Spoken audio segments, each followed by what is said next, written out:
Do you all think of pharmacists as healthcare providers? It's a specialized healthcare provider. What's your perspective on that? Specialized healthcare provider. Sure. Pharmacist is a doctor. They understand the drug interactions and the implication on patient care. They also know how to discuss that with a patient. And so I think a lot of our customers aren't just putting pills in a bottle and handling them.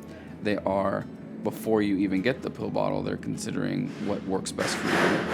And then on top of that, they have kind of a social work element to it, because if you can't afford the drug, what do we do? Right. And pharmacists don't like to let somebody walk out of the door without some kind of plan for treatment. Right. I mean, I was thinking about my mother as an example. Sure.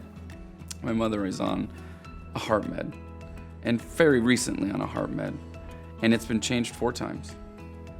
And only one of those times was it changed because a practicing doctor or pharmacist said, this is going to produce a better outcome for you for the right price. The other times, it got mired in what was approved and not approved, and what was part of your drug plan benefit or not. And so I consider her, and I consider my father-in-law, who I love to death and is an amazing man, but is allergic to everything. And he, I think we did math on his drug set once, and it's not just allergies, just conditions that he has to manage. To stay alive, he has to spend $600,000 a year.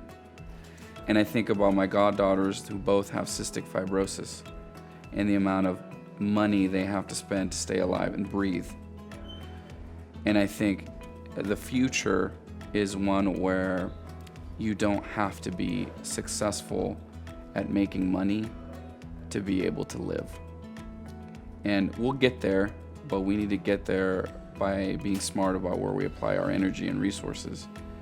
And I think the cost of healthcare is primarily a product of inefficiency and lack of transparency. And I think our normal American values will take care of that when it's all out in the open.